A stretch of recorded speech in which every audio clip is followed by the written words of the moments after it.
Eu sou a Paula, aluna de Biotecnologia na Universidade de Brasília, estagio no Laboratório de Bioquímica e Química de Proteínas, sob orientação do professor Luiz Henrique Ferreira do Vale. Esse é o meu projeto de PIBIT 2019-2020, intitulado Proteômica aplicada à produção de aminoácidos por Corynebacterium glutamico. Então, o Corynebacterium glutamico é uma bactéria não patogênica que tem sido amplamente estudada e projetada para a produção industrial de aminoácidos, uma vez que os métodos tradicionais de produção demandam alto custo. Então, nesse contexto, a proteômica tem desenvolvido um papel fundamental para melhorar a eficiência de produção de aminoácidos por essa bactéria. Então, a identificação e a análise de complexos multiproteicos vai permitir um melhor entendimento na regulação das vias metabólicas relacionadas com a produção de aminoácidos. Sabe-se também que a adição de surfactantes de ésteres de ácidos graxos no meio de cultura estimulam a produção de aminoácidos, especificamente de glutamato. Então, o objetivo principal desse trabalho foi identificar proteínas e complexos multiproteicos intracelulares relacionados com o metabolismo de aminoácidos da Corynebacterium glutamico e comparar os proteomas da bactéria quando cultivada na condição controle e cultivada numa condição teste com a adição de um estimulante. Então, aqui explicando melhor, primeiramente a bactéria foi cultivada em meio sólido para obtenção de uma cultura isolada, com posterior para inóculo em meio TSB, e inóculo em meio CG12, que é o meio otimizado para a produção de aminoácidos por essa bactéria. Então, o experimento foi realizado em 24 horas, na condição controle, sem a adição de um estimulante, uma triplicata controle e uma triplicata teste com a adição do Twin 40, um detergente não iônico que estimula a produção de aminoácidos, que foi adicionado 6 horas após o cultivo. E aí, após 18 horas, as células foram lisadas, uma lise não desnaturante nativa, através de bits, onde as amostras posteriormente foram aplicadas em um gel nativo, gel BN-Page. E aí, bandas do BN-Page de mesma altura e mesma triplicata foram juntadas e aplicadas e, na verdade, submetidas à eletroeluição para serem posteriormente aplicadas, submetidas a uma análise por SDS-Page para análise das subunidades individuais, dos complexos que vão ser observados no BN-Page, e parte dessas amostras também foram submetidas para serem analisadas por espectrometria de massas, cromatografia líquida acoplada à espectrometria de massas, espectrômetro Orbitrap Elite. Então, esse é o fluxograma experimental.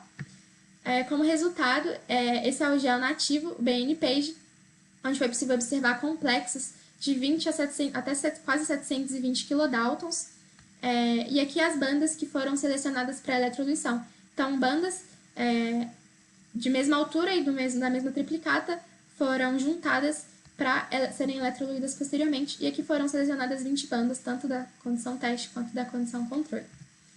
Então, essas bandas, após serem eletroluídas, foram aplicadas em gel SDS-Page, como eu falei, e aqui é o resultado dos SDS-Pages, dessas 20 bandas. Então, tanto da condição controle quanto da condição teste, ilustrando aqui as possíveis subunidades desses possíveis complexos, para a gente ter uma noção mais ou menos de como são e da massa de cada uma dessas subunidades. Posteriormente, parte dessas amostras também foram aplicadas em espectrometria de massas para serem identificadas por software de identificação de proteínas e por bioinformática posteriormente. Então, foram identificadas 11 proteínas ou complexos proteicos nas duas condições, tanto teste quanto controle, e dentre essas 11, 4 são importantes complexos ou proteínas que estão envolvidas nas vias de biossíntese de aminoácidos, que são essas demonstradas aqui.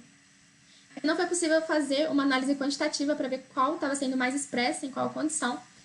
Entretanto, foi possível a observação, a identificação de uma proteína, de um complexo proteico, em apenas uma condição, que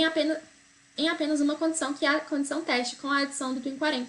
Então, é uma proteína, um complexo proteico envolvido na via de biossíntese de aminoácidos, que foi encontrada apenas na condição teste, na condição com a adição do Twin 40, demonstrando, então, uma maior ativação dessa via de biossíntese, de onde está presente essa proteína, nas células que foram submetidas a Twin 40.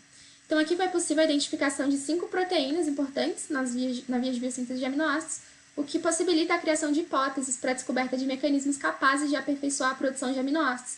Foram possíveis também outras proteínas, dentre todas essas, importantes da via glicolítica, ciclo de Krebs, biossíntese de ácidos graxos ou envolvidas na tradução e transcrição das proteínas.